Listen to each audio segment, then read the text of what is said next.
2 రోజుల క్రితం నాకొక కాలొచ్చింది. వనస్థలిపురం ఎఫ్‌సిఐ కాలనీలో ఒక 400 గజాల ప్లాటు 20 సంవత్సరాల పాతింటితో సహా సేలుకొచ్చింది. కేవలం స్థలం డబ్బులకి మాత్రమే, ఇంటికి జీరో వాల్యూ అన్నారు.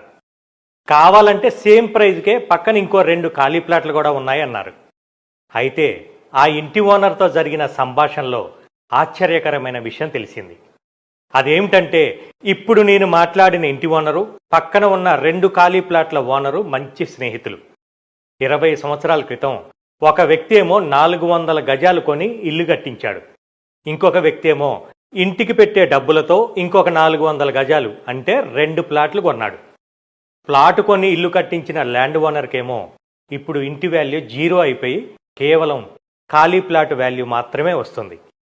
ఇల్లు కట్టించకుండా ఆ డబ్బులతో ఇంకొక ప్లాట్ కొన్న వ్యక్తికేమో రెట్టింపు డబ్బులు వస్తున్నాయి. ఇప్పుడు మీరు చెప్పండి, ఇల్లు కానీ అపార్ట్మెంట్లో ఫ్లాట్ కానీ కొనటం బెటరా, ఓపెన్ ప్లాట్ కొనటం బెటరా? రియల్ ఎస్టేట్లో కొన్ని నిర్ణయాలు జీవితాన్నే మార్చేస్తాయి.